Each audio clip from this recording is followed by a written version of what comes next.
Assalamualaikum warahmatullahi wabarakatuh. Kami dari kelompok 1 kelas 12 MIPA 2 dengan saya Rohmasari dan teman saya Sela Roselawati dan Uba Domansa. Kami akan mempresentasikan tentang politik luar negeri bebas aktif dan pelaksanaannya. Yang pertama, lahirnya politik luar negeri bebas aktif.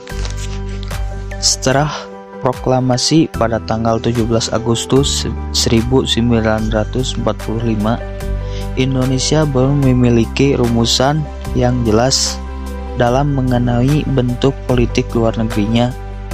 Dan pada Perang Dingin antara blok Amerika atau blok Barat dengan blok Uni Soviet atau blok Timur yang terjadi pada awal berdirinya Indonesia tidak memihak kepada salah satu blok tersebut.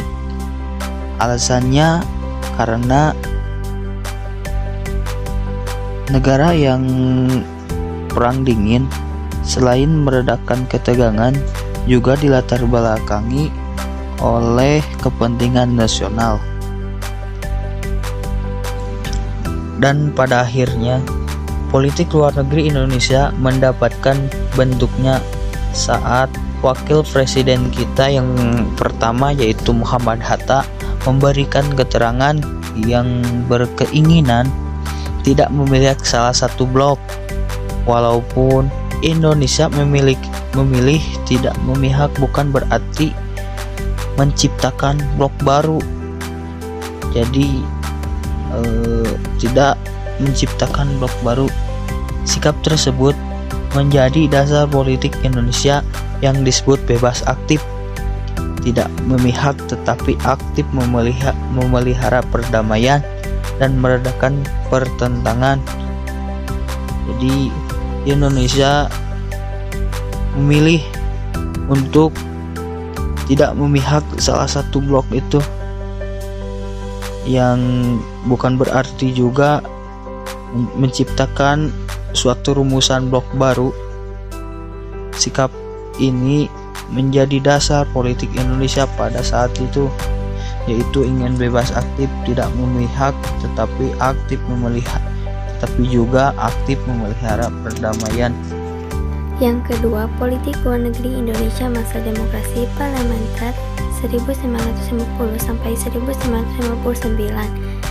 Pada masa demokrasi parlementer, pemerintahan Indonesia ingin memperkuat eksistensi NKRI di kancah internasional melalui kebijakan-kebijakan politik luar negeri, di mana prioritas utama kebijakan tersebut pasca kemerdekaan hingga tahun 1950-an lebih ditunjukkan untuk menentang dan melawan segala bentuk penjajahan, kolonialisme, dan penindasan di dunia. Pada waktu itu, Indonesia berusaha keras untuk mendapatkan pengakuan dunia internasional dengan cara diplomasi. Nah, keberhasilan Indonesia mendapatkan pengakuan dunia internasional itu melalui meja perundingan menjadi titik tolak dari perjuangan diplomasi Indonesia mencapai kepentingannya. Pada masa itu, kekuatan diplomasi Indonesia disegani oleh negara-negara lain.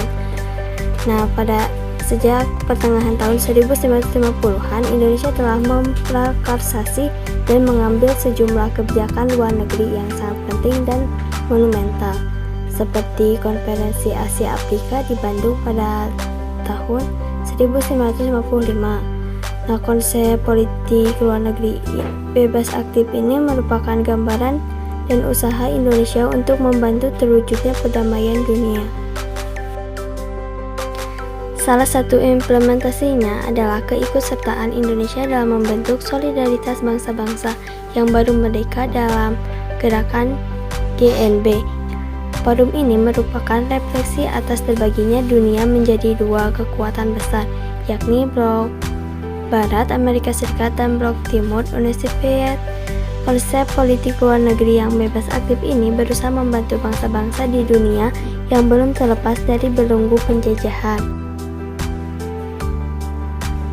Selanjutnya yang ketiga yaitu politik luar negeri Indonesia masa demokrasi terpimpin. Politik luar negeri pada masa demokrasi terpimpin ditandai dengan usaha keras Presiden Soekarno, membuat Indonesia semakin dikenal di dunia internasional melalui beragam konferensi internasional yang diadakan maupun diikuti Indonesia. Tujuan awalnya yaitu Indonesia adalah mencari dukungan atas usaha dan perjuangan Indonesia merebut dan mempertahankan Irian Barat. Namun seiring berjalannya waktu, status dan praktis menjadi faktor-faktor pendorong semakin gencarnya Soekarno melaksanakan aktivitas politik luar negeri ini. Namun ada efek sampingnya dari kerasnya usaha keluar Soekarno ini adalah ditinggalkannya masalah-masalah domestik seperti masalah ekonomi, politik luar negeri juga. Indonesia masa ini juga bersifat revolusioner. Seorang Presiden Soekarno dalam era ini berusaha sekuat tenaga untuk mempromosikan Indonesia ke dunia internasional melalui slogan reformasi nasionalnya yakni Nasakom, nasionalisme, agama, dan komunis, di mana elemen-elemen ini diharapkan dapat beraliansi untuk mengalihkan neokolonialisme dan imperialisme. Nah, di sini dapat dilihat adanya pergeseran arah politik luar negeri Indonesia yakni condong ke blok komunis baik secara domestik maupun internasional. Adapun politik luar negeri Indonesia masa demokrasi terpimpin diantaranya yaitu politik luar negeri Indonesia condong ke blok komunis seperti yang tadi, pelaksanaan KONEPO, pelaksanaan GENEPO, dan merebut Irian Barat. Yang nomor 4 mengenai politik luar negeri Indonesia pada masa Orde Baru.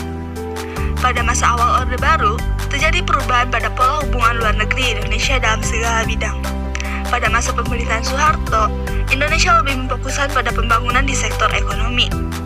Adapun tujuan utama pada awal penetapan New Order atau tahanan baru adalah memobilisasi sumber dana internasional demi membantu rehabilitasi ekonomi negara dan pembangunan. Mengenai kebijakan politik luar negeri Indonesia, lebih menaruh perhatian khusus terhadap soal regionalisme. Nah, untuk sikap Indonesia dalam menghadapinya yaitu dengan menghentikan kontroversi dengan Malaysia, dan berakhir setelah Adam Malik menjabat sebagai Menteri Luar Negeri dan mendatangani perjanjian Bangkok pada tanggal 11 Agustus 1966, yang mana isinya mengakui Malaysia sebagai negara. Nah, Indonesia juga terlibat aktif dalam membentuk ASEAN. Indonesia masuk sebagai negara-negara produsen atau penghasil minyak dalam OPEC. Mengenai kepemimpinan Soeharto, secara umum di paruh pertama cenderung adaptif dan low profile, dan di paruh terakhir, sekitar tahun 1983, diubah menjadi high profile. Nomor 5 mengenai politik luar negeri Indonesia di era reformasi. Pada masa awal reformasi yang dimulai oleh pemerintahan Presiden B.J. Habibie yang sibuk memperbaiki citra Indonesia di kancah internasional, yang sempat terpuruk karena krisis ekonomi di akhir era Orde Baru. Pada masa pemerintahan Presiden Abdurrahman Wahid, hubungan Republik Indonesia dengan negara-negara Barat mengalami sedikit masalah setelah lepasnya Timur Timur dari NKRI. Dan Abdurrahman Wahid juga bercita-cita mengembalikan citra Indonesia di mata internasional.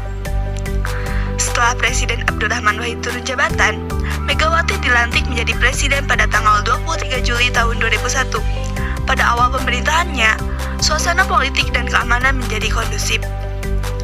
Namun, selain itu terjadi serangkaian ledakan bom di tanah air yang menjadi isu terorisme. Pada pemilu tahun 2004, Susilo Bambang Yudhoyono atau SBY terpilih menjadi presiden dan mengalahkan Megawati. Pada masa pemerintahannya, SBY berhasil mengubah citra Indonesia dan menarik banyak investasi asing dengan menjalani berbagai kerjasama dengan banyak negara.